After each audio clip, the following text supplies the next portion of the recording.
Shalom saudara, saya percaya hari ini kita semua dalam keadaan yang baik dan luar biasa. Dalam Voice of Pentecost kali ini, kita akan membahas tentang 5 makna kenaikan Tuhan Yesus. Kenaikan Tuhan Yesus ke surga adalah salah satu dari 5 tonggak iman kekristenan yang selalu diperingati oleh setiap orang percaya di seluruh dunia. Kelima hal tersebut adalah kelahiran Kristus, kematian Kristus, kebangkitan Kristus, kenaikan Kristus, dan pencurahan Roh Kudus atau Pentakosta. Kelima peristiwa tersebut bukan sekedar cerita, melainkan sejarah yang sudah dan benar-benar terjadi, yang merupakan bagian dari rencana dan kehendak Tuhan atas dunia, agar semua manusia boleh mengalami kasih, pemulihan, dan keselamatan. Hari ini, kita akan melihat kebenaran-kebenaran utama tentang kenaikan Tuhan Yesus ke surga. Yang pertama, menyatakan kesempurnaan pekerjaan dan karya penebusannya di muka bumi. Kenaikan Tuhan Yesus menandai bahwa Ia telah menyelesaikan dengan sempurna tugas yang diberikan oleh Bapa untuk turun ke dunia dan menjadi sama dengan manusia, untuk menebus dan menyelamatkan umat manusia yang telah jatuh dalam dosa. Banyak orang menganggap iman Kristen itu bodoh karena menjadikan manusia sebagai Tuhan. Tetapi iman Kristen tidak seperti itu, karena iman Kristen percaya bahwa Yesus adalah Tuhan. Dia datang berinkarnasi menjadi manusia, lalu setelah kebangkitannya, Dia kembali kepada kemuliaan keilahiannya. Yang kedua, menyediakan tempat yang kekal bagi orang percaya.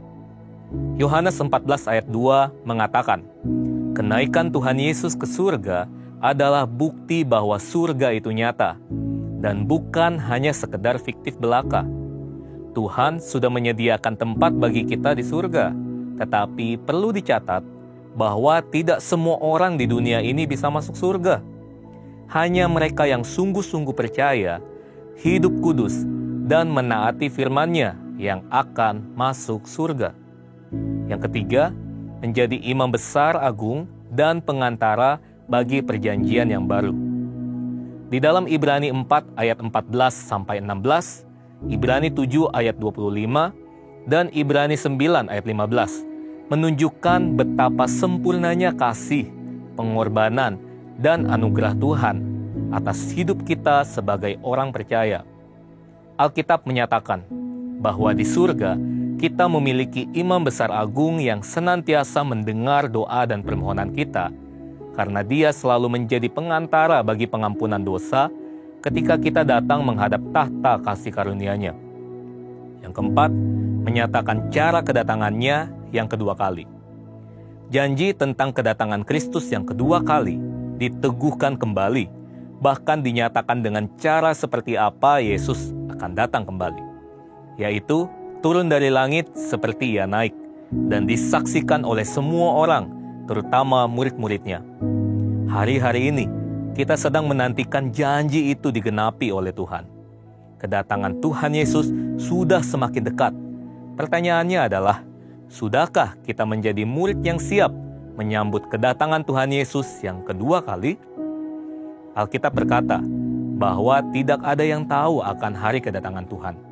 Karena itu, mari kita senantiasa berjaga-jaga dan siap sedia menantikan kedatangannya. Yang kelima, mencurahkan Roh Kudus untuk menyertai orang percaya sampai kesudahan zaman. Tanpa kenaikan Yesus, tidak akan pernah ada peristiwa luar biasa yang dampaknya mengguncangkan dunia sampai saat ini, yaitu peristiwa Pentakosta, pencurahan Roh Kudus. Semua ini telah dijanjikan Tuhan sebelum Ia terangkat, bahwa mereka akan menerima kuasa Roh Kudus untuk menjadi saksi Kristus dari Yerusalem, Yudea, Samaria, dan sampai ke ujung bumi. Tapi kuncinya, Yesus harus naik ke surga sehingga Roh Kudus turun. Kenaikan Yesus menunjukkan bahwa dimulainya satu era yang baru, di mana Allah tidak hanya mengurapi orang-orang tertentu, tetapi Allah mau tinggal dan memenuhi setiap diri orang percaya untuk dipakainya sebagai alat bagi kemuliaan-Nya. Kenaikan Yesus ke surga menjadi jalan bagi tergenapinya kitab Yohanes 14 ayat ke-12. Aku berkata kepadamu, sesungguhnya barang siapa percaya kepadaku, ia akan melakukan juga pekerjaan-pekerjaan yang aku lakukan, bahkan pekerjaan-pekerjaan yang lebih besar daripada itu, sebab aku pergi kepada Bapa. Tuhan Yesus rindu untuk memakai setiap orang percaya. Dia ingin menyatakan kuasa dan kemuliaan-Nya melalui kehidupan kita. Itu sebabnya Dia harus naik ke surga, sehingga oleh karena karya Roh Kudus yang mengurapi, membaptis, dan memenuhi kita, maka semua rencana dan kehendak Allah itu boleh terlaksana dan tergenapi. Sudahkah saudara dipenuhi Roh Kudus? Sudahkah saudara dibaptis oleh Roh Kudus dengan tanda awal berbahasa roh? Sudahkah saudara berjalan tiap hari dalam kuasa-Nya? Karena untuk semua itu, Tuhan Yesus naik ke surga. Saya percaya kita akan semakin sungguh-sungguh untuk menggenapi, melaksanakan kehendak dan rencana Tuhan atas hidup kita. Untuk penjelasan lebih lanjut dari tim teologi kami, silakan buka link yang ada di atas atau scan QR Code yang tersedia. Tuhan Yesus memberkati. Hey Indonesia, it's Andy, Sam and Josh from Planet Shakers here, and we can't wait to be with you for Planet Shakers Abundance Tour. Friday, the 4th of July, we will be there at Central International Convention Centre in Bogor. It's going to be so amazing because Planet Shakers band will be there and also Pastor Russell will be speaking. So you know, guys, it's going to be a move of God. So you want to come, you want to position yourself because your miracle is in the making.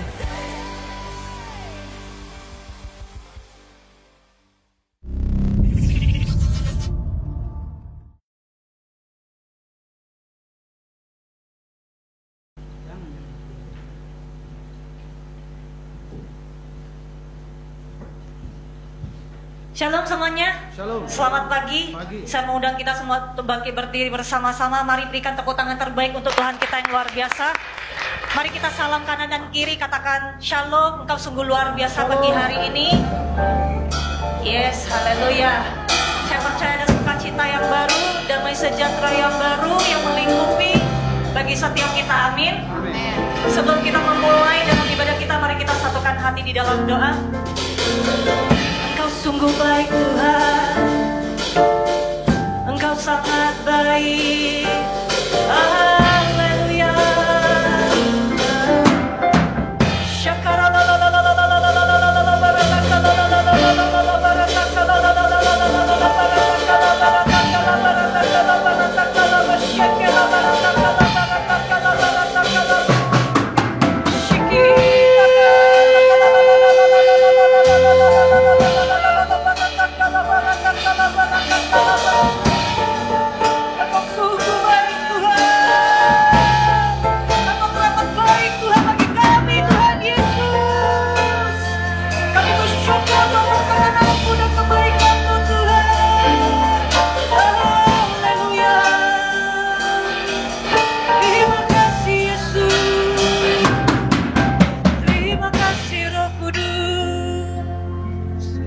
Bersyukur Tuhan, Kau mengundang kami Tuhan untuk hadir Tuhan di rumah-Mu Tuhan di GBI Pantai Permata ya Aba.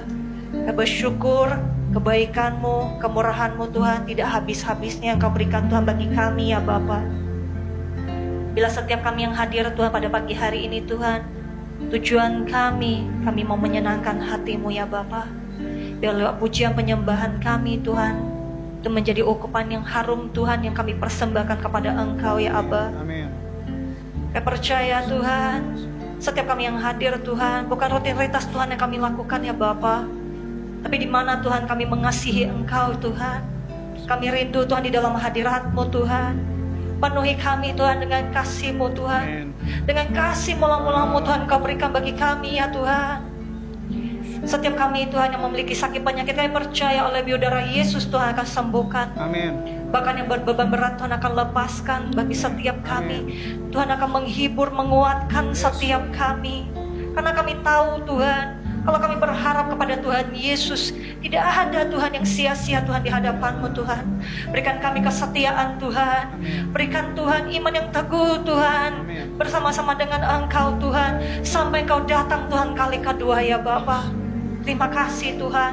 Tanamkan Tuhan setiap kami dengan roh takut dan gentar akan Engkau ya Aba. Dimanapun kami berada, kami bisa memuji, menyembah, memuliakan Engkau Tuhan. Kami bisa menjadi saksi Kristus dimanapun kami berada ya Bapa. Dan kami bisa memberitakan Tuhan kabar baik Tuhan kepada setiap mereka yang masih belum mengenal Engkau Tuhan. Dan kami yakin dan kami percaya penuaian jiwa yang terbesar dan terakhir akan terjadi Tuhan. Kami Tuhan, setiap kami Tuhan bisa membawa jiwa-jiwa itu Tuhan di hadapan-Mu Tuhan, di dalam nama Tuhan Yesus Kristus. Terima kasih ya Aba. Siapkan hati kami Tuhan, sertai Tuhan dalam ibadah kami Tuhan, sehingga dari awal pertengahan sampai akhir Tuhan, tidak ada satupun Tuhan yang Engkau lewatkan Tuhan di tempat ini ya Aba. Terima kasih ya Aba. Hanya di dalam nama Tuhan Yesus Kristus kami mengucap syukur dan berdoa. Kita sama-sama katakan amin. Haleluya. Mari kita sama-sama memperkatakan Mazmur 91. Dalam lindungan Allah, orang yang duduk dalam lindungan yang maha tinggi dan bermalam dalam naungan yang maha kuasa akan berkata kepada Tuhan, tempat perlindunganku dan kubu pertahananku, Allahku yang ku percayai. Sungguh dialah yang akan melepaskan engkau dari jerat penangkap burung, dari penyakit sampar yang busuk.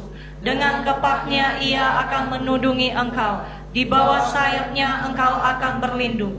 Kesetiaannya ialah perisai dan pagar tembok. Engkau tak usah takut terhadap kedahsyatan malam, terhadap panah yang terbang di waktu siang, terhadap penyakit sampar yang berjalan di dalam gelap, terhadap penyakit menular yang mengamuk di waktu petang. Walau 1000 orang rebah di sisimu dan 10.000 di sebelah kananmu, tetapi itu tidak akan menimpamu. Engkau hanya menontonnya dengan matamu sendiri dan melihat pembalasan terhadap orang-orang fasik. Sebab Tuhan ialah tempat perlindunganmu, yang maha tinggi telah kau buat tempat perteduhanmu.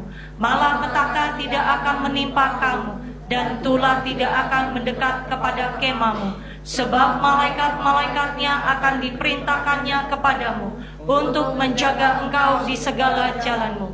Mereka akan menentang engkau di atas tangannya, supaya kakimu jangan terantuk kepada batu. Singa dan ular tedung akan kau langkahi. Engkau akan menginjak anak singa dan ular naga. Sungguh hatinya melekat kepadaku, maka aku akan meluputkannya. Aku akan membentenginya sebab ia mengenal namaku. Bila ia berseru kepadaku, aku akan menjawab. Aku akan menyertai dia dalam kesesakan. Aku akan meluputkannya dan memuliakannya. Dengan panjang umur akan kukenyangkan dia, dan akan kuperlihatkan kepadanya keselamatan daripadaku. Amin. Berikan tepuk tangan terbaik untuk Tuhan kita yang luar biasa. Amin. Puji syukur, pagi hari ini kita bersyukur dapat berkumpul kembali. Amin. Kita berjabat tangan, saling berjabat tangan, katakan Yesus baik. Yesus baik. Yesus baik. Amin. Haleluya. Sebab kita tahu Yesus kasihnya, anugerahnya besar buat kita. Amin. Amin. Kita mari masuk gerbangnya Tuhan dengan hati bersyukur.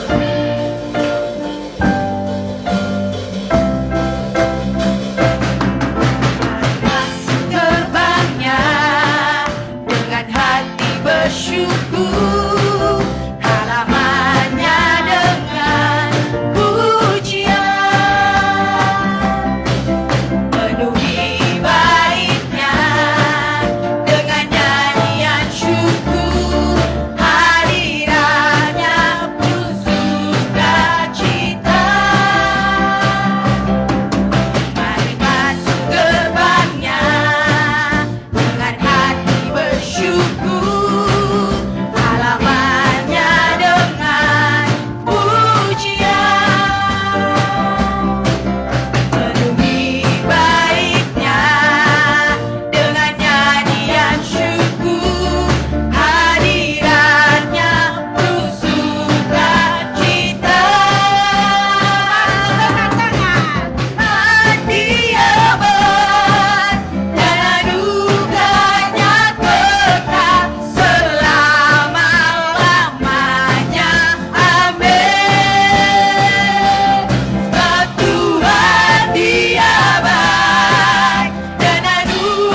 Haleluya, ada sukacita? Amin. Amin, silakan duduk di dalam hadirat Tuhan.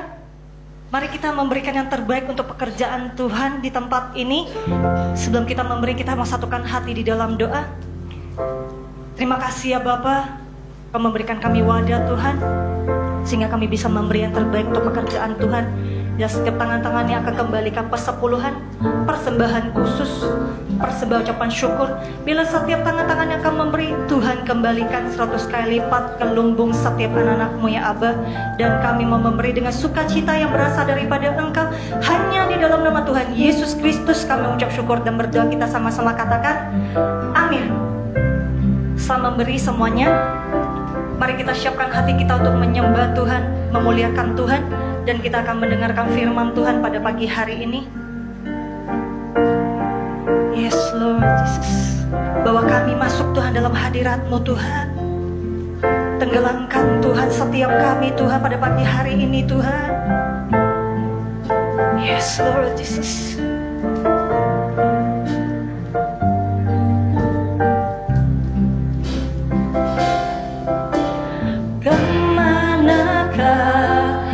Aku dapat pergi menjauhi roh-Mu Tuhan. Ku berlari mendaki ke langit, namun Engkau ada di sana. Aku terbang dengan sayap fajar, diam di ujung bumi. Namun tangan-Mu menuntunku selalu, bahwa ku mendekat padamu. Engkau Tuhan Allah Maha Tahu, bertapa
mengundang kita semua untuk bangkit berdiri bersama-sama.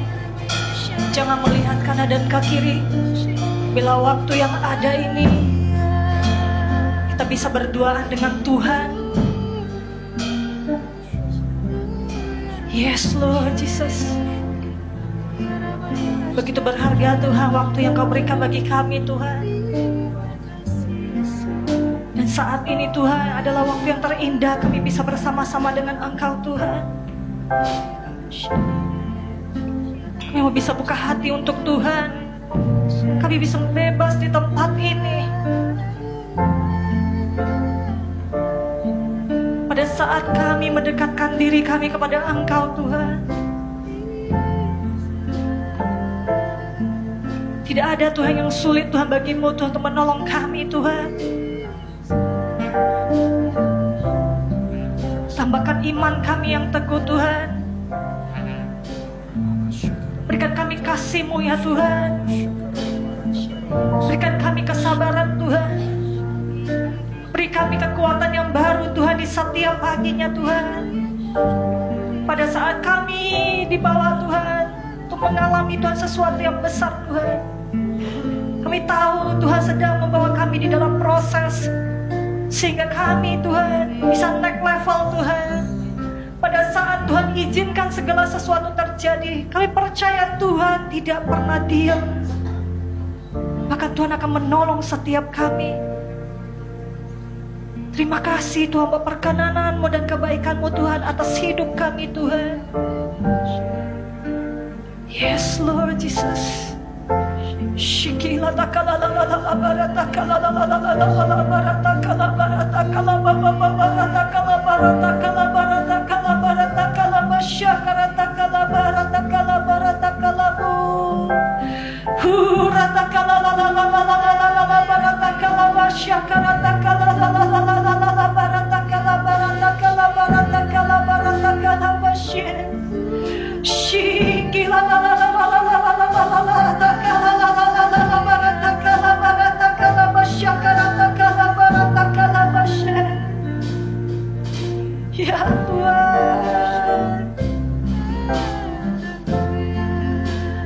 Engkau Tuhan Allah Maha Tahu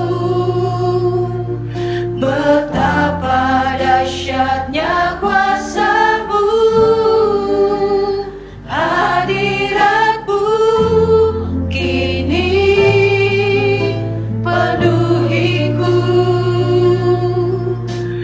bawaku mendekat padamu. Engkau Tuhan Allah Maha Tahu betapa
Kau yang layak,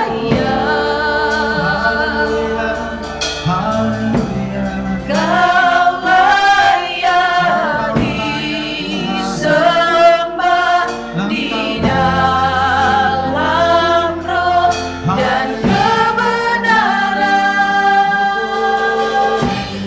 Kau yang layak, Kau yang layak,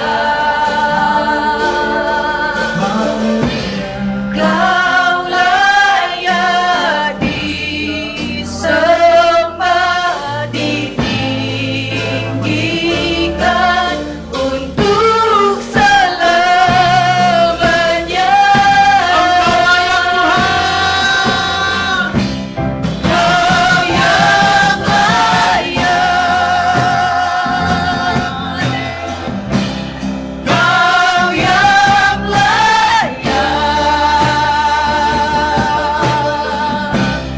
Kau layak disembah di dalam roh dan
Engkau layak Tuhan.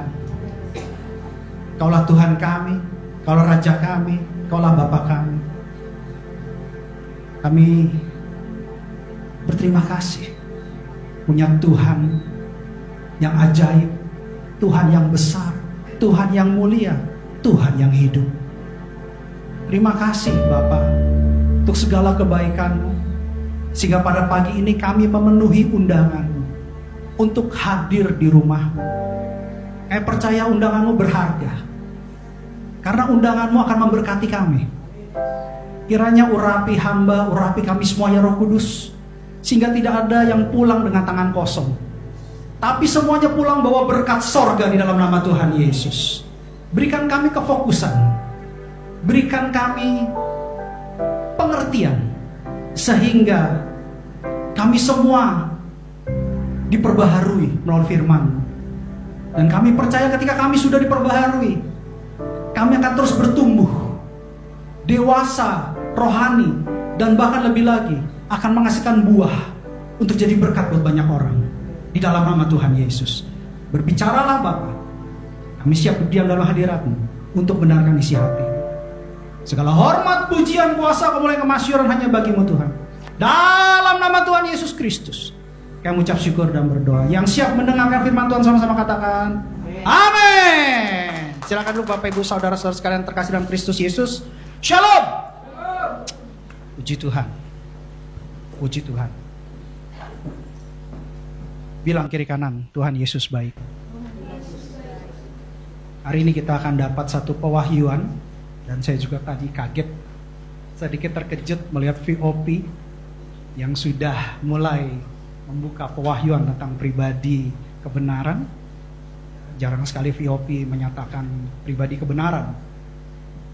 Dan hari ini kita akan belajar lebih lagi tentang pribadi Roh Kudus. Dan tema khotbah yang diberikan adalah lebih berguna titiknya 3 kali. Adalah lebih berguna titik. Nanti titik-titiknya diisi sendiri. Roh Kudus akan berbicara pada setiap kita.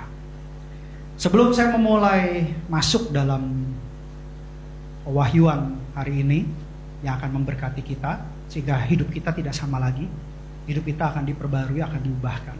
Jangan sampai hidup kita itu sia-sia. Tapi selagi ada nafas, selagi ada kesempatan untuk berkarya, kita harus terus berkarya. Ya. Karena nanti kalau kita pulang, karya kita yang akan diingat. Amin. Ya. Oke, saya mau tanya dulu. Ada Apeng nggak di sini? Kok tahu nggak ada?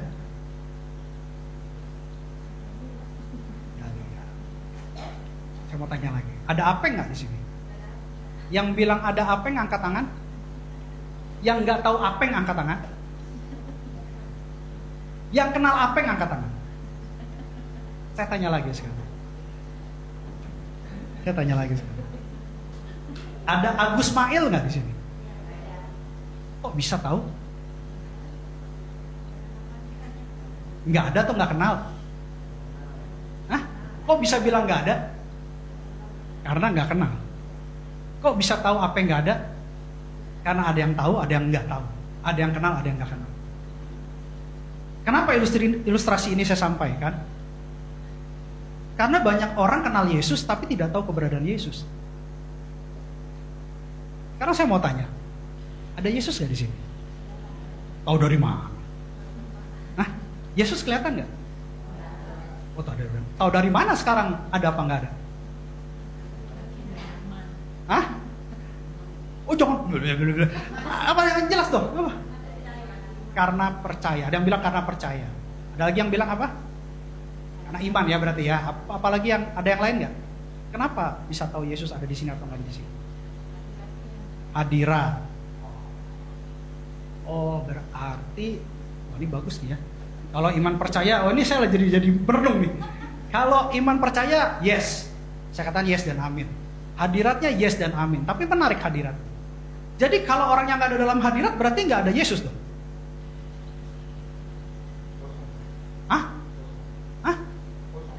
Kosong. Kalau kita nyanyi 10 lagu masih nggak ada hadirat, gimana tuh? Nyanyi 1 hari.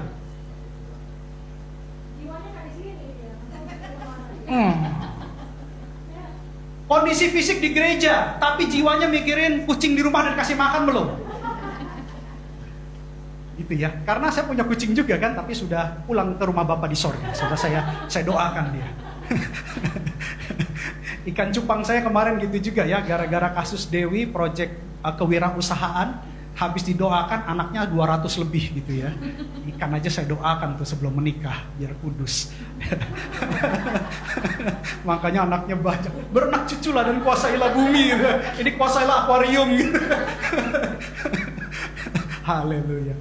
Jadi iman percaya karena hadirat. Dan ada lagi yang lain nggak? Ada lagi nggak jawabannya? Bagaimana kita tahu Tuhan hadir di sini atau tidak?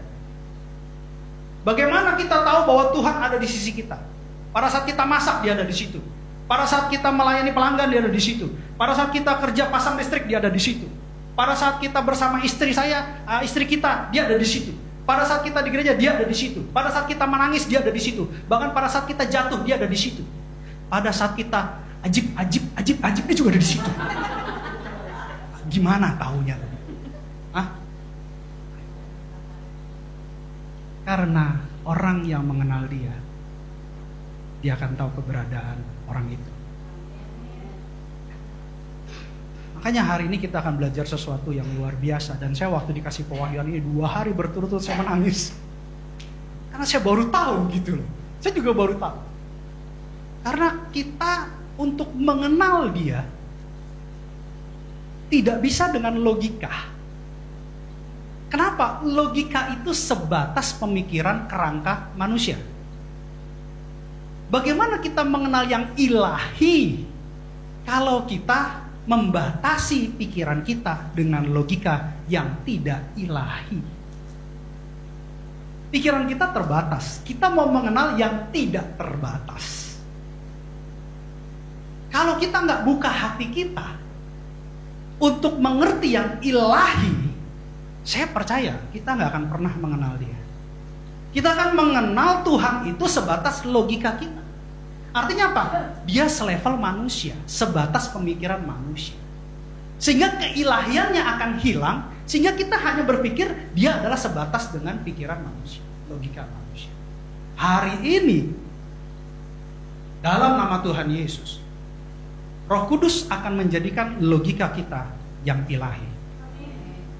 Saya akan bukakan rahasia perkataan Tuhan, sehingga kita mengerti siapa dia. Kalau kita mengerti dan mengenal dia, saya percaya kita bisa merasakan keberadaan dia di setiap saat, di setiap musim, di setiap waktu.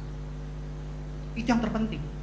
Jadi apapun goncangan yang kita alami, apapun masalah yang kita hadapi, karena kita tahu bahwa dia adalah Tuhan yang setia, kita tinggal bicara sama dia.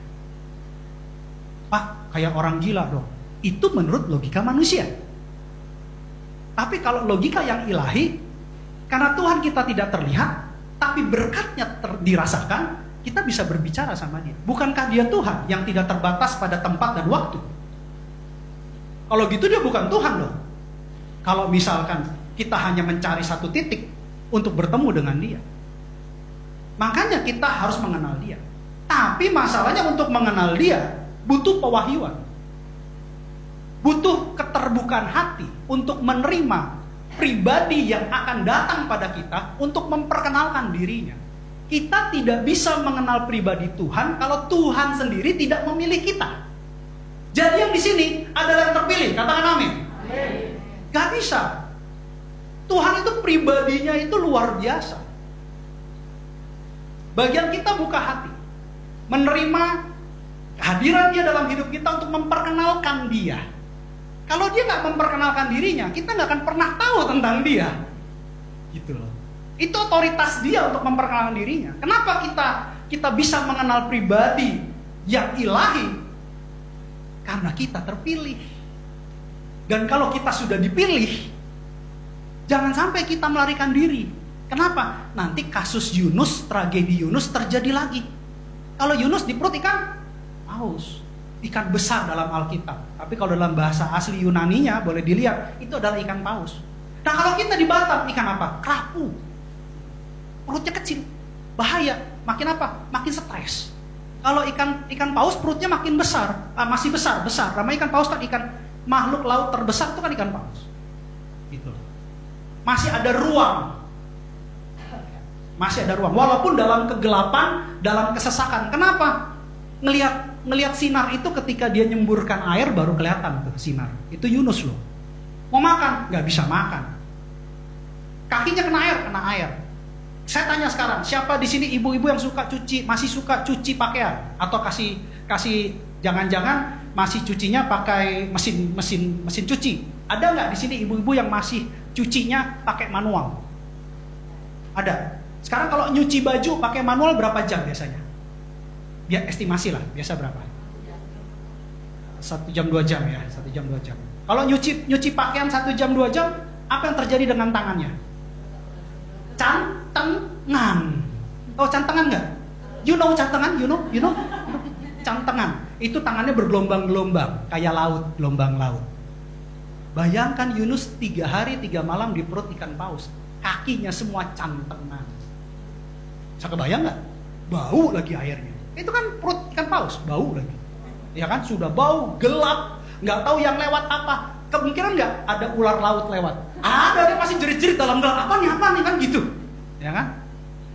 Jadi bisa bayangkan penderitaan seseorang yang lari dari Tuhan, yang sudah dipilih Tuhan. Kisah kedua Saulus dipilih Tuhan, lari. Apa yang terjadi? Buta 3 hari 3 malam. Sama kayak Yunus, 3 hari 3 malam dalam kegelapan. Nggak makan, nggak minum. Saya mau kasih tahu, kalau kita sudah dipilih Tuhan, jangan lawan Tuhan. Saya pernah lawan Tuhan soalnya. Apa yang terjadi? Menderita banget. Dan jangan coba-coba lawan Sang Pencipta. Kita adalah ciptaan. Sang Pencipta punya otoritas dan kuasa. Lebih baik saya sarankan sepakat saja. Kenapa? Begitu sepakat dengan Sang Pencipta, maka surga hadir dalam semua aspek kehidupan kita. Amin. Siap mengenal pribadinya? Lebih berguna titik. Adalah lebih berguna titik. Oke? Kita buka ayatnya. Kita akan belajar tentang satu hal yang luar biasa.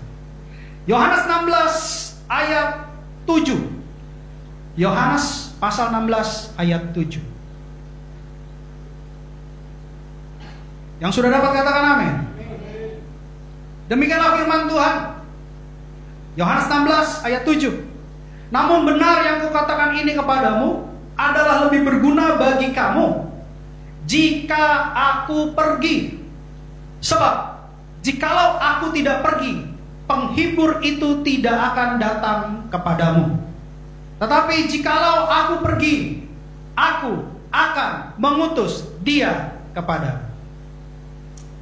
Adalah lebih berguna. Yesus itu naik ke surga. Pak, Bapak tahu dari mana dia naik ke surga nanti? Tapi yang pasti dia naik ke atas. Dia tidak turun ke bawah. Kok Bapak yakin dan percaya? Karena banyak saksi. Katakan banyak saksi. Ya, kalau satu orang saya nggak percaya. Kalau banyak saksi, saya percaya dia naik ke atas. Tapi untuk dia boleh naik ke atas, naik ke surga, karena surga ada di atas, tentunya dia harus lebih dahulu bangkit. Kalau dia bangkit, berarti dia harus lebih dahulu mati. Karena tidak akan ada kebangkitan tanpa kematian. Dan kalau kita berbicara tentang mati, kematian di dalam kehidupan, bukan mati selama-lamanya ya. Ada hidup selama-lamanya, ada mati selama-lamanya. Saya berbicara di sisi dunia dulu. Ya, batasan logika manusia dulu. Saya nggak ngomong yang ilahi dulu, nanti baru kita ngomong yang ilahi. Di kehidupan ini, kalau ada kematian, pasti ada kelahiran. Nggak mungkin kita nggak tahu kelahirannya tiba-tiba dia mati. Pasti ada kelahiran, ada kematian. Manusia akan mengalami itu semua. Kalaupun ada kebangkitan dalam kehidupan ini, itu adalah mati suri. Bangkit sementara mati lagi. Tetapi beda dengan pribadi yang namanya Yesus. Dia lahir, dia mati, dan dia bangkit. Untuk melengkapi kehidupan ini, dia mati, dia lahir, dia mati, kemudian dia bangkit. Tapi sayangnya dan sempurnanya, gitu ya, ada sayang dan sempurna gitu. Sayang tapi sempurna. Kenapa sayang? Karena dia tetap mengalami kematian untuk melengkapi siklus kehidupan yang dialami kita semua. Jadi dia lahir, dia mati karena kita semua mengalami lahir dan mati. Dia mengikuti siklus yang mau diselamatkan, yaitu manusia. Tapi berbedanya dengan manusia, dia bangkit. Bangkit bukan dari mati suri, tapi bangkit dengan tubuh kemuliaan. Tubuh yang tidak terbatas ruang dan tidak terbatas dengan waktu. Makanya pada saat murid-muridnya berkumpul, tiba-tiba Yesus ada di situ. Lalu ketika perjamuan kudus dengan perjalanan ke Emmaus, 2 muridnya kemarin saya khotbahkan, tiba-tiba dia menghilang. Karena tidak terbatas dimensi ruang dan dimensi waktu. Tidak terjebak dalam waktu. Sesuatu yang terjebak dalam waktu, itu akan terjebak dalam ruang. Itu pasti. Tapi yang tidak terjebak dalam waktu, dengan kata lain kekal, itu tidak akan terbatas oleh ruang. Nah, yang mau saya katakan di sini adalah Yesus lahir, mati, bangkit, dan setelah itu naik ke surga. Dan luar biasanya lagi, sebelum naik ke surga, dia menampakkan diri kepada murid-muridnya untuk memberi kesaksian. 500 lebih orang yang melihat murid-murid Yesus. Saya percaya kalau 1-2 orang mungkin kita ragu, tapi kalau 500 orang di kota Batam, mereka bilang, oh di situ ada pasar, ya ada satu tempat di pasar itu, makanannya enak, makanannya murah. 500 orang berkata-kata, put di TikTok, taruh satu di TikTok, 500 orang komentar, benar, saya juga udah merasakan enak betul di sana. Saya percaya kita akan pergi ke sana. Kalau 1-2 orang saya nggak percaya, mungkin itu bagian dari marketingnya dia. Tapi kalau 500 orang komentar dari satu TikTok atau medsos bahwa di situ ada tempat yang enak, murah, meriah, bagus, higienis, bersih, saya percaya semua orang akan datang. Dan saya percaya bahwa Yesus benar-benar diangkat ke surga, naik ke surga. Kenapa? Disaksikan banyak orang. Dan itu lebih berguna, kata Yesus. Lebih berguna kalau dia naik ke surga. Dia ke atas. Dia naik ke atas. Kenapa? Karena dia katakan, aku akan mengutus dia kepadamu. Dianya di sini huruf besar. Jadi kalau dia naik, ada yang gantiin. Kalau pos jaganya ada ganti shift, satpamnya pergi, ada yang gantiin. Pos jaganya nggak boleh kosong. Tujuan keselamatannya nggak boleh berhenti. Harus ada yang jagain. Siapa dia? Dia adalah satu pribadi yang dikatakan di ayat 8 begini. Ayat 8 bilang ini. Dan kalau ia datang, ia akan menginsafkan dunia akan dosa, kebenaran, dan penghakiman. 3 poin besar nih. Menginsafkan dunia, katakan dunia. Bukan jiwa-jiwa loh ya. Menginsafkan dunia. Ini sesuatu yang luar biasa. Jadi Yesus mati untuk seluruh dunia. Untuk seluruh bangsa-bangsa di dunia. Yang kedua adalah untuk kebenaran. Pertama, menginsafkan. Apa arti insaf? Yang tahu insaf? Bertobat. Ya. Jadi pertobatan perlu gak?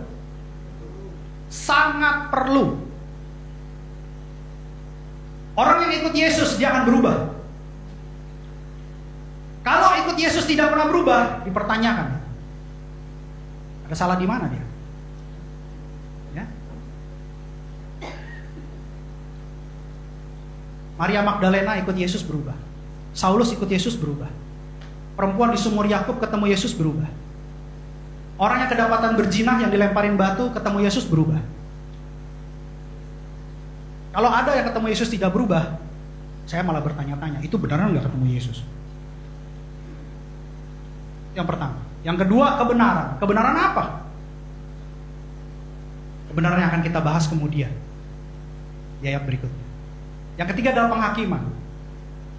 Penghakiman bahwa dia akan datang menghakimi. Kenapa? Satu-satunya yang dibangkitkan oleh Allah, dibawa ke surga oleh Allah adalah dia. Dan kalau dia menghakimi, pertanyaannya, pertanyaan berikutnya, apakah dia orang benar? Saya mau tanya, kalau kita dihakimin sama orang berdosa, kita happy gak? Jangan rokok. Jangan rokok kamu. Kita liatin dia. Kamu sendiri ngerokok, kamu suruh saya jangan ngerokok. Kamu sendiri masih berdosa, kamu hakimi saya. Gak pas. Orang berdosa menghakimi orang berdosa. Dirinya sendiri belum tentu bisa diselamatkan. Malah mau kasih nasihat untuk keselamatan. Tapi kalau ada satu pribadi yang akan menghakimi nantinya, apakah hakim itu benar dan adil? Jawabannya iya. Kenapa? Karena Allah Maha Benar. Allah tidak mungkin mengutus orang yang salah. Kalau kita berkata-kata bahwa orang yang menghakimi itu atau pribadi yang menghakimi itu tidak benar, berarti kita menjadikan Allah berdusta. Allah tidak ada dusta. Ayat 9 dikatakan akan dosa karena mereka tetap tidak percaya kepadaku. Orang yang berdosa adalah orang yang tidak percaya Yesus adalah Tuhan. Pribadinya kita masih belum tahu, tapi yang jelas kalau kita tidak percaya sama Yesus, kita akan berdosa. Upah dosa apa? Maut, mati selama-lamanya di neraka. Jangan sampai kita mati di neraka. Cacingnya nggak pernah mati, apinya nggak pernah padam, nggak ada istilah gas LPG susah dicari, nggak ada, itu nyala terus. Ya. Mau teriak-teriak, mau jerit-jerit, nggak ada kata patah balik, nggak ada bilang, oh nanti saya bertobat di neraka, tiba-tiba saya diangkat lagi ke surga, nggak ada begitu. Hidup selama-lamanya setelah kematian, mati selama-lamanya setelah kematian. Jadi setelah kematian di dunia ini hanya ada dua pilihan, tidak ada atau. Tidak ada ukuran, oh ini baik perbuatan baik kamu, ini perbuatan jahat kamu, ditimbang sama timbangan sorga. Ternyata perbuatan baik kamu misalnya 5 kilo, perbuatan jahat kamu 5 kilo. Wah ini baik sama jahat sama seimbang. Ya udah kamu berdiri tengah timbangan, kamu gak usah masuk sorga, gak usah masuk neraka. Gak ada istilah kayak begitu. Masuk surga, masuk neraka, masuk neraka. Ya, itu. Gak ada tuh istilah, oh ini baik, buruk, ditimbang-timbang. Gak ada kayak begitu. Itu. Ya. Jadi kalau gak percaya sama Yesus, itu adalah dosa. Upah dosa, maut, mati selama-lamanya. Yang kedua, akan kebenaran, ayat 10. Akan kebenaran karena aku pergi kepada Bapa dan kamu tidak melihat aku lagi. Saya mau kasih tahu dulu. Yesus lahir dari siapa? Dari siapa? Lebih tepatnya perawan Maria. Setuju ya? Kita kan sudah belajar kebenaran, jadi kita berkata-katanya lebih. Di sini ada yang lahir dari perawan? Ibu kita perawan? Ada? Mungkin tetangga, kerabat, saudara, atau pernah dengar berita tiba-tiba seorang perawan lahir, ada? Gak ada. Hanya pribadi Yesus yang lahir dari seorang perawan. Sekarang setelah dia lahir jadi manusia, akhirnya dia mati, bangkit, lalu dia naik ke surga, dia pergi ke rumah Bapa. Bapa yang dimaksudkan oleh dia ini siapa? Yang disebut Bapa ini siapa? Allah Bapa. Percaya gak dia pergi kepada Bapa? Tahu dari mana dia pergi kepada Bapa? Dari firman. Oke, betul. Sekarang kenapa kita percaya sama firman? Bisa aja kita percaya tulisan buku Koping Ho, atau film cerita kisah Toliongto, Bibilung, Golok Naga, gitu kan? Kenapa kita percaya sama ini? Karena dia lahir dari seorang perawan. Dalam hidupnya dia tidak pernah berdosa. Dia pernah berdusta. Dia adalah satu-satunya jalan kebenaran dan hidup. Ketika dia berkata-kata, itu pasti akan tergenapi dan pasti terjadi. Sekarang kalau dia pergi ke rumah Bapa, ke tempat Bapa, dan Bapa yang dimaksud adalah Allah Bapa. Saya mau tanya, Allah Bapa sekarang ada di mana? Berarti boleh nggak saya ngomong begini? Dia akan pergi ke surga. Lop. Enggak, sekarang coba direnungkan. Kalau dia berbicara dia pergi, kan ada masa perhentian. Setelah kita meninggal, semua orang meninggal itu tidak langsung bisa masuk surga atau ke neraka, tapi masuk ke masa perhentian, ke tempat perhentian. Saya pernah jelaskan di sini. Tidak bisa langsung ke surga. Surga belum dijadikan secara total. Yang ada adalah tempat perhentian, di mana Abraham memangku Lazarus. Surga itu nanti setelah 1000 tahun damai. Itu namanya Yerusalem baru. Itu surga yang benar surga. Nah sekarang semua jiwa-jiwa ada di masa perhentian. Tapi surga ada nggak? Ada surga. Tapi nanti akan ada surga yang sempurna, yaitu Yerusalem baru. Kalau Paulus bilang langit ketiga, langit tingkat 3. Ya. Nah sekarang kalau dia bilang dia ke surga, dia ke tempat Bapa di surga, kok dalam kemanusiaannya dia bisa bilang dia pulang ke surga?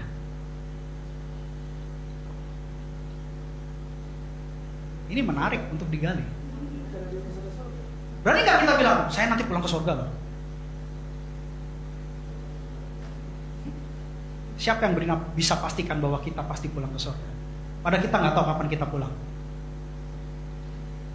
Tapi Yesus berani loh. Karena dia berasal dari surga. Ya. Kalau mau tahu kenapa dia kayak gini, saya pulang ke Orchid. Saya pulang ke Orchid Garden. Rumah saya memang di Orchid Garden. Gak mungkin Pak Wendy bilang, saya pulang ke rumah Pak Gembala. Kok bisa? Pak Wendy pasti bilang, saya pulang ke Bang Sari. Kalau dia pulang ke surga, karena dia berasal dari surga. Makanya dia berani mengatakan, saya kembali kepada Bapa, gitu loh. Ya, di sini dikatakan, dan kamu tidak melihat aku lagi. Ya benar. Emang di sini ada yang pernah melihat surga? Nggak ada. Tempat dia itu spesial. Tempat dia spesial. Yaitu surga. Nanti kita akan gali lebih lagi. Ayat 11. Akan penghakiman karena penguasa dunia ini telah dihukum. Siapa penguasa dunia ini? 1 Yohanes 5 ayat 19. Ada yang bilang Lucifer, ada yang bilang si Anu, Mas Anu. 1 Yohanes 5 ayat 19. 1 Yohanes 5 ayat 19. 1 Yohanes 5 ayat 19. Kita baca sama-sama 3, 2, 1. Kita tahu bahwa kita berasal dari Allah dan seluruh dunia berada di bawah kuasa si jahat. Penguasa dunia ini, penguasa bumi ini si jahat. Penciptanya adalah Allah. Makanya dikatakan kita semua berasal dari Allah. Karena Allah yang menciptakan kita, Allah yang menciptakan bumi dan sisinya. Tapi penguasa bumi, bukan pemilik ya, penguasanya si jahat.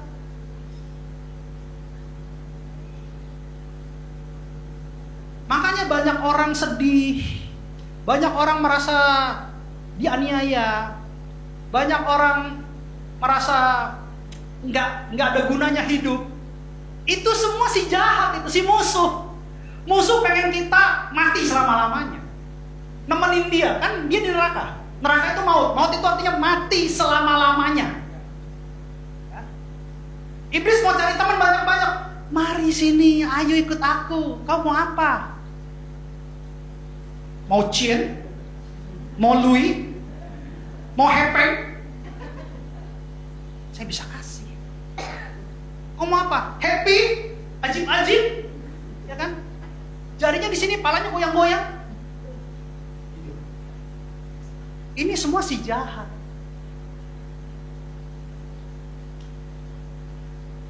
Saya dulu kan anak diskotik. Ya Tuhan, benar ya Tuhan ya. Tapi udah bertobat. Saya perhatiin setelah saya bertobat, ternyata benar kata Mama Winda. Tempat di mana si jahat itu ada selalu gelap. Saya baru sadar itu. Jadi saya banyak diproses Tuhan. Puji Tuhan, saya terpilih. Dan saya percaya kita semua terpilih. Masa lalu biarlah berlalu. Kita jalan ke masa yang akan datang. Penuh dengan harapan, penuh dengan sukacita, penuh dengan berkah. Beri kemuliaan buat Tuhan. Nah sekarang kita akan masuk lagi. Bahwa pada nantinya si jahat itu akan dihukum. Tadi kata Asen, kita percaya karena firman-Nya kan gitu. Ada tulisannya di sini. Ini yang berkata-kata Yesus ya. Pribadi yang benar. Jadi kita harus percaya sama orang yang benar. Orang yang sudah kembali ke sorga. Kita nggak mungkin ke SNL ikut orang yang belum pernah ke SNL. Yang ada nantinya kita kesasar. Tapi kalau orang sudah pernah pergi ke SNL, lalu kita bilang, kamu udah pernah ke SNL belum? Udah. Anterin saya yuk. Oke, kita percaya. Karena dia pernah ke SNL.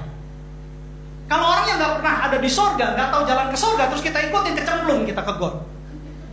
Kita ikutin orang yang sudah ada di sorga, pribadi yang sudah ada di sorga.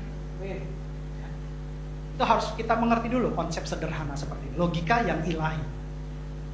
Jangan logika yang terbatas. Logika dunia nggak akan bisa mengenal. Dan semuanya nanti akan dihukum. Penguasa dunia akan dihukum, yaitu si jahat. Jangan ikut-ikutan sama dia. Kalau bisa kita jangan temenan lah sama dia. Jangan nego-nego sama dia. Kalau kita nego-nego kita tenang tuh. Jangan. Kita usir aja, kita halau. Ayat 12, masih banyak hal yang harus kukatakan kepadamu, tetapi sekarang kamu belum dapat menanggung. Kenapa? Ada hal-hal yang Tuhan akan alami setelah ini. Di ayat 17 itu doa dia, kerinduan dia untuk kita bersatu. Di ayat 18 itu dia mulai berdoa, ditangkap, lalu ayat 19 akhirnya mati di kayu salib. Jadi ini saat-saat terakhir sebelum Tuhan Yesus wafat.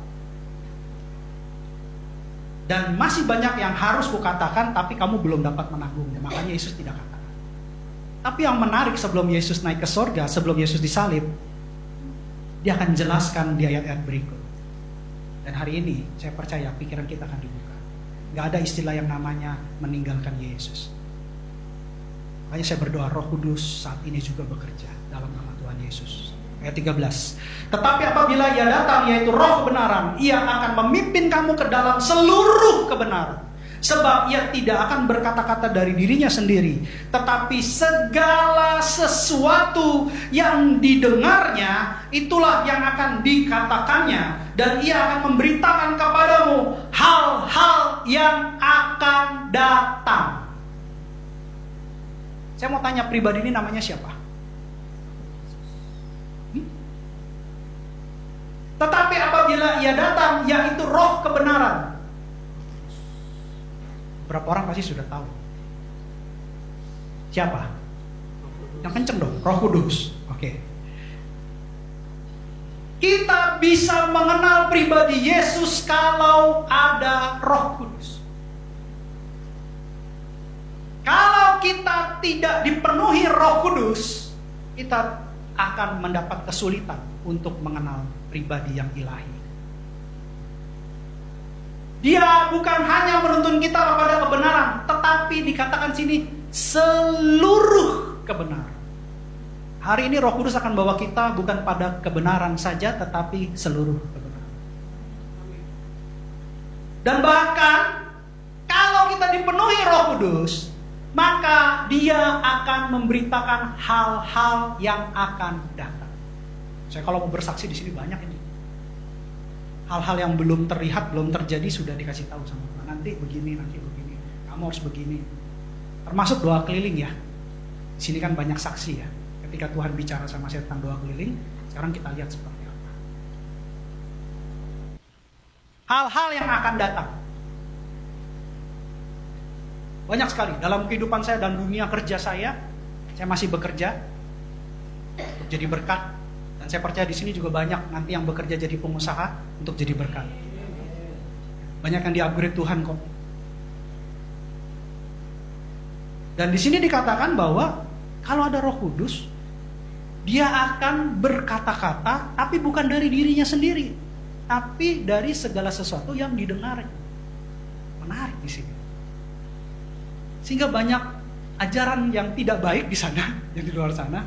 Sehingga memposisikan bahwa Yesus sedikit lebih rendah daripada Bapa, Roh Kudus sedikit lebih rendah daripada Bapa. Karena seakan-akan Dia berkata-kata dari yang didengarnya. Coba renungkan ini. Makanya banyak pengajaran yang sesat di luar sana. Kalau saya berkata-kata dari apa yang saya dengar, berarti saya bawahan bukan? Betul gak? Betul ya? Pemimpin saya bilang, Edwin, kamu gak boleh terlambat. Kamu sampaikan sama karyawan yang lain, karena kamu manajer di sini. Terus saya ngomong sama karyawan yang lain, kalian gak boleh terlambat. Itu yang dikatakan si bos. Kan begitu. Berarti kelihatannya saya lebih rendah. Betul ya? Betul ya? Kalau direnungkan secara logika manusia, nanti kita akan bedah. Kita akan bedah dengan logika ilahi. Dan Ia akan memberitakan kepadamu hal-hal yang akan datang. Nah, ini bertentangan. Yang satu yang didengarnya, dikatakannya, tetapi kok dia bisa memberitakan hal yang akan datang. Di sisi lain, dia tunduk kepada satu perintah untuk dikatakan. Di sisi lain, dia tahu masa yang akan datang. Satu hal yang bertentangan, bahwa saya bilang, kalian gak boleh telat ya. Karena bos bilang kita gak boleh telat. Terus, saya bukan bos, saya bukan owner, saya bukan komisaris. Saya bilang, tapi ya, tahun depan ya, semuanya ngalamin promosi. Padahal saya bukan pengambil keputusan, tapi saya bisa mengatakan, pasti kalian akan promosi. Sesuatu yang bertentangan dan harus direnungkan. Apakah benar dia sedikit lebih rendah? Dan kenapa dia harus mengatakan apa yang didengar? Ini sesuatu yang unik dan menarik untuk dibahas. Karena banyak apologet di sana, di luar sana, yang sudah mensalah tafsirkan tentang pewahyuan ini. Kita lanjut dulu, baru kita ngerti. Ayat 14, Ia akan memuliakan aku, sebab Ia akan memberitakan kepadamu apa yang diterimanya daripadaku. Menarik. Ia akan memuliakan aku. Ia di sini siapa? Roh Kudus. Memuliakan aku di sini siapa? Berarti Roh Kudus lebih rendah daripada Yesus dong.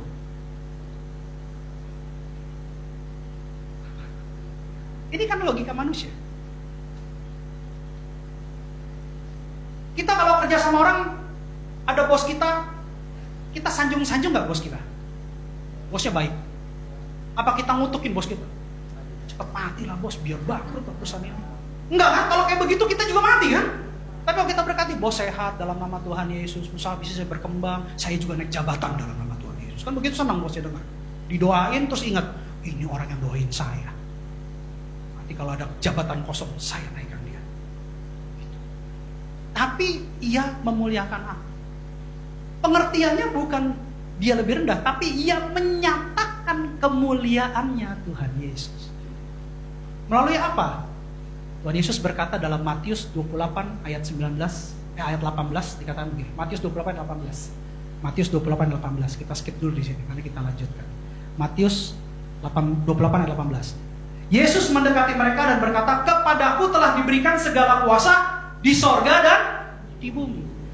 Ketika Roh Kudus itu hadir dalam hidup kita, tinggal dalam hati kita, tinggal dalam hidup kita, berjalan dalam kuasanya, maka kita punya kuasa dari Roh Kudus. Katakan amin. Ketika kita menyatakan orang sakit sembuh dalam nama Tuhan Yesus, nama Tuhan dipermuliakan. Ketika kita mengusir setan keluar dalam nama Tuhan Yesus, nama Tuhan dipermuliakan. Ketika kita melepaskan doa berkat dan orang ini diberkati, nama Tuhan dipermuliakan. Ada kuasa dari Roh Kudus. Ketika kita dapat itu, kita perkatakan, perkataan kita berkuasa, sehingga nama Tuhan dipermuliakan. Ia akan menyatakan kemuliaan Tuhan Yesus. Dan dikatakan berikutnya, ia akan memberitakan kepadamu apa yang diterimanya daripada ada kuasa. Pak, berarti Roh Kudus lebih rendah dong. Kok terima kuasa dari Yesus? Menyatakan apa yang dinyatakan secara logika manusia. Nah, saya jawab dengan ayat berikutnya. Makanya ayatnya jangan dipotong. Apologet di luar sana sering potong-potong. Kita bingung, apalagi yang bayi rohani bingung. Jangan dipotong. Ini ayat berikutnya. Ayat 15 kita baca sama-sama. 3, 2, 1. Segala sesuatu yang Bapa punya adalah aku punya. Sebab itu aku berkata, ia akan memberitakan kepadamu apa yang diterimanya daripadaku. Amin. Saya jabarkan ya. Oke. Apa yang Bapak punya, aku punya. Tadi dia pergi kepada Bapak, berarti dia pergi ke sorga. Apa yang Bapak punya, aku punya. Oke lah, kita dari hal kecil dulu. Kalau sekarang saya bertanya, misalnya nih, kata-kata ini saya ganti sedikit untuk ilustrasi. Apa yang Novi punya adalah Rentina punya. Kan bapak dan anak dua pribadi yang berbeda ya. Walaupun punya hubungan keluarga, kasih, dan warisan. Kalau ngomong, kenapa Yesus berbicara tentang bapak, anak, itu berbicara 3 hal. Ada hubungan keluarga, ada kasih, ada warisan. Anak terima warisan. Karyawan, hamba tidak akan dapat warisan. Ini 3 sebenarnya Tuhan ngomong. Maksudnya kenapa kita panggil dia Bapak? Karena kita punya warisan sorgawi. Ya, harus ngerti. Nah sekarang pertanyaannya adalah, kalau saya ganti untuk jadi ilustrasi, apa yang Novi punya adalah Rentina punya. Ceritanya ini kakak adik. Kalau ini kan bapak sama anak, ini kakak adik. Ada hubungan keluarga juga, ada kasih juga. Nah sekarang saya mau tanya nih, lebih detail. Apa yang Novi punya, Rentina punya? Berarti motornya Novi, motor Rentina enggak? Katakan segala sesuatu. Tadi kan ada yang bilang, kita percaya karena ini firmannya tidak berbohong. Firmannya adalah kebenaran. Dikatakan segala sesuatu yang Bapak punya adalah aku punya. Sekarang saya ganti. Segala sesuatu yang Novi punya adalah Rentina punya. Sekarang saya mau tanya, motor Novi, motor Rentina bukan? Enggak, kalau kita masukkan dalam kalimat ini. Motor Novi, motornya Rentina bukan? Kok ada yang bilang bukan, ada yang bilang iya. Yang bilang iya angkat tangan. Yang bilang bukan angkat tangan. Kenapa enggak? Kenapa bukan? Kakak adik? Enggak, sekarang kalau dikatakan segala sesuatu yang, ini malah yang berfirman Tuhan. Segala sesuatu, ini kan kebenaran. Segala sesuatu yang Novi punya adalah Rentina punya. Ini perintah. Sekarang saya tanya, motornya Novi, motor Rentina bukan? Yang bilang bukan, ya bingung, pada bingung semua ini kayaknya. Hah?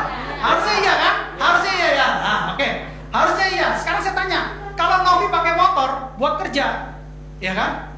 Tiba-tiba Rentina datang, dia ambil motornya. Saya juga pakai buat kerja. Novi ngoceh-ngoceh nggak? Karena mau dipakai. Kalau si Hoki bilang geleng-geleng. Oke, kita ilustrasikan sekarang. Karena Hoki geleng-geleng, kita ilustrasikan. Apa yang Hoki punya adalah Elo punya. Karena dia geleng-geleng. Jadi biar dia connect. Apa yang Hoki punya adalah Elo punya. Sekarang saya kasih ekstrim, karena dia suka geleng-geleng. Dompetnya Hoki, dompetnya Elo. Enggak.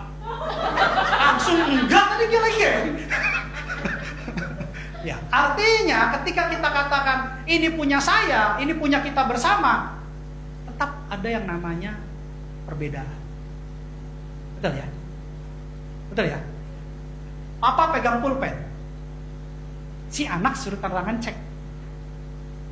Anak tidak bawa pulpen. Sebelahnya ada papanya. Sekarang anaknya pinjam pulpen nggak dari papanya? Apakah ambil dari bank? Karena hubungan tadi, pasti pinjam sama papanya. Pak, pinjam pulpen dong sebentar mau tanda tangan. Setelah tanda tangan, pulpennya dibalikin atau dibawa? Kan bapak punya, aku punya. Hah? Diambil. Bapaknya komplain nggak? Kan tinggal serumah. Kan tinggal serumah, besok diambil balik gitu ya. Tapi menarik perkataan Tuhan. Segala sesuatu yang Allah punya, itu aku punya. Kalau tadi kita lihat dengan ilustrasi tadi, tidak mungkin dompet papa, dompet saya. Tidak mungkin jasnya papa, jasnya saya. Tidak mungkin motornya papa, motornya saya. Terkadang papa pakai. Tidak mungkin kamar papa, kamar saya. Nggak sopan dong, masuk kamar orang tua, nggak ketok pintu, main dibuka aja. Terus kita bilang, kan kamar papa, kamar saya. Handphone papa, handphone saya. Tapi ketika Yesus berani mengatakan dalam kebenaran bahwa segala sesuatu yang Bapa punya adalah aku punya, itu hanya satu jawaban logika yang ilahi bahwa Yesus adalah Bapa itu sendiri. Ketika dia jadi satu, dia adalah Tuhan itu sendiri, maka apa yang dia punya, segala sesuatu yang Allah punya adalah punya dia. Hal-hal ini yang tersembunyi, yang kadang-kadang orang berdebat tidak jelas, tapi tidak berpikir untuk merenung. Siapa Tuhan sesungguhnya? Siapa pencipta sesungguhnya? Kalau kita sudah tahu bahwa Dia adalah Allah itu sendiri, Roh Kudus adalah Roh Allah, makanya Roh Kudus juga memuliakan Dia. Kenapa gak tersinggung? Allah Bapa bersaksi buat Yesus, inilah anakku yang kukasihi, kepadanya lah aku berkenan. Lalu Roh Kudus dengan kuasanya memuliakan Dia. Kenapa semua orang tertuju kepada Yesus? Kenapa semua diarahkan matanya tertuju kepada Yesus? Kenapa Allah Bapa tidak cemburu? Kenapa Roh Kudus tidak cemburu? Ini kok karya saya, ini ciptaan saya. Kenapa saya tujukan semua, diarahkan semua kepada Yesus? Makanya tidak ada anti Allah, tidak ada anti Roh Kudus, tapi ada anti Kristus. Big question mark. Tanda tanya besar. Siapa Yesus ini? Kenapa begitu dibenci? Kenapa begitu ditakuti? Karena segala sesuatu yang Bapa punya adalah Dia punya. Dia adalah Allah itu sendiri. Roh Kudus, Roh Allah, Roh Kristus, Bapa di sorga, dan Yesus. Itu semua berbicara tentang kesatuan hakikat Allah. Logika yang kalau kita batasi tidak akan masuk dalam keilahian. Kalau kita masuk dalam keilahian, maka kita bisa mengenal keberadaannya. Kalau kita mengenal keberadaannya, apapun masalah yang kalian hadapi, kalian akan keluar sebagai pemenang. Amin. Beri kemuliaan buat Tuhan. Hari ini kita belajar sesuatu, dan saya percaya pulang dari tempat ini kita semua sudah punya perubahan pola pikir, perubahan mindset. Saya baru mengerti kenapa Yusuf digoda sama tante Potifar, tapi Yusuf tidak bergeming. Yusuf tidak berubah. Yusuf tidak bersepakat, karena dia tahu Allah melihat dia. Ketika saya mengalami masalah-masalah yang berpikir secara logika tidak mungkin ada jalan keluar, saya cuma bisa berdoa. Pak, kok Bapak nggak bertindak, Pak? Cuma doa doang. Kenapa? Karena ketika saya berdoa, Tuhan yang ada dekat saya, Dia akan menjawab doa saya. Ketika Dia jawab, Dia akan tuntun langkah kita. Jadi, mulai hari ini, dimanapun kita berada, dalam kondisi apapun, nggak usah cari orang untuk curhat, tapi cari Yesus untuk curhat. Dia ada di samping kita. Dalam masa apapun, kondisi apapun, terpuruk sekalipun,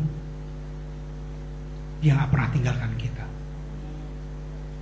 Kalau kita sudah terpilih, saya percaya berkatnya sudah disediakan oleh surga buat kita. Yang terpenting adalah minta sama Roh Kudus. Roh Kudus, tolong tuntun saya dalam kebenaran, bahkan seluruh kebenaran. Ajarkan hamba-Mu ini untuk ada dalam kebenaran. Karena ketika kita dalam kebenaran, hanya doa orang benar yang punya kuasa. Hanya orang benar yang masuk surga. Jangan keluar dari kebenaran. Jangan tinggalkan kebenaran. Tidak mudah untuk berada dalam kebenaran. Tapi dengan kuasa Roh Kudus, kita akan mengenal kebenaran dan dibawa kepada seluruh kebenaran. Amin. Adalah lebih berguna Yesus naik ke surga. Karena Dia akan mengutus Roh Kudus untuk kita. Kita tidak pernah menjadi anak yatim piatu. Tapi kita selalu jadi anak yang diberkati. Amin. Pemusik saya undang untuk maju ke depan. Puji Tuhan, hari ini kita belajar sesuatu yang mungkin dibuat ambigu oleh beberapa orang di luar sana. Tetapi kita boleh mengerti bahwa segala sesuatu yang Bapa punya itu adalah Yesus pun. Dia sudah menyatakan kepada murid-muridnya, tapi murid-muridnya pada saat itu belum mengerti. Sekarang kita diizinkan Tuhan oleh kuasa Roh Kudus untuk mengerti siapa Yesus itu, siapa pribadi itu. Bahwa segala sesuatu berasal dari Dia, untuk memuliakan Dia. Bapak Ibu saya untuk bangkit berdiri, kita akan nyanyikan satu lagu. Biarlah hari ini kita berkomitmen di hadapan Tuhan, mendeklarasikan iman kita bahwa kita mau buka hati, sehingga kehadiran Tuhan boleh kita rasakan. Rohmu yang hidup penuhiku, mengalir dalamku, jiwaku tenang bersamamu dalam naunganmu. Rohmu yang hidup,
altarmu menyembahmu. Ku buka hati untuk jamahanmu, berserah penuh di hadiratmu. Kau ambil alih seluruh hidupku, di altarmu menyembahmu.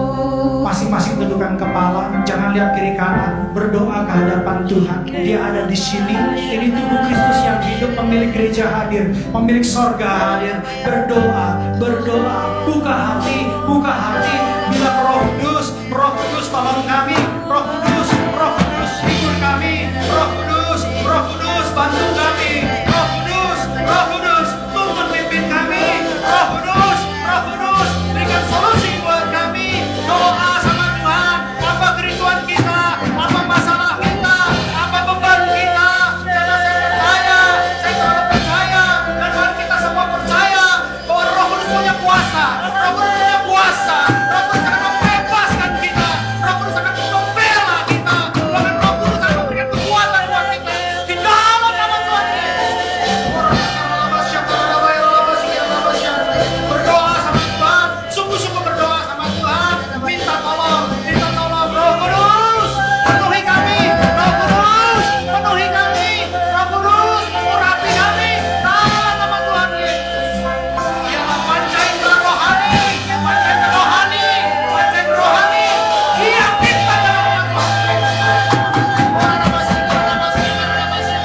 Di mata nama masih kita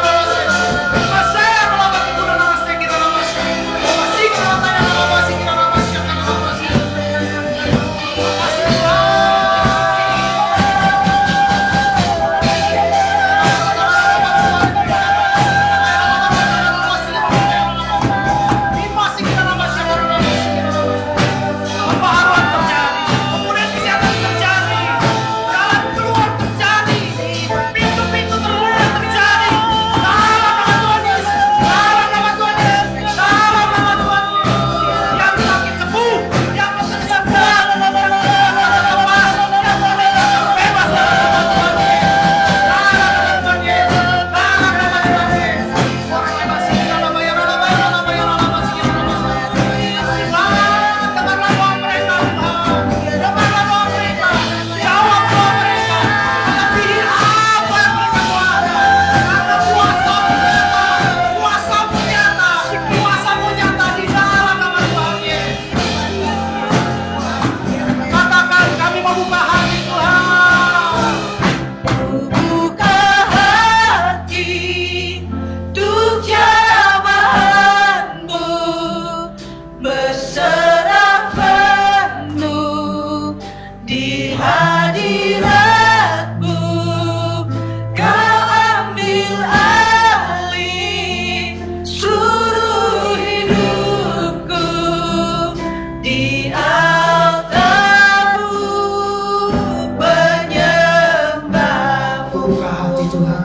Ku buka hati untuk jamahanmu, berserah penuh di hadiratmu. Kau ambil alih seluruh hidupku, di altarmu. Kami mau buka hati Tuhan.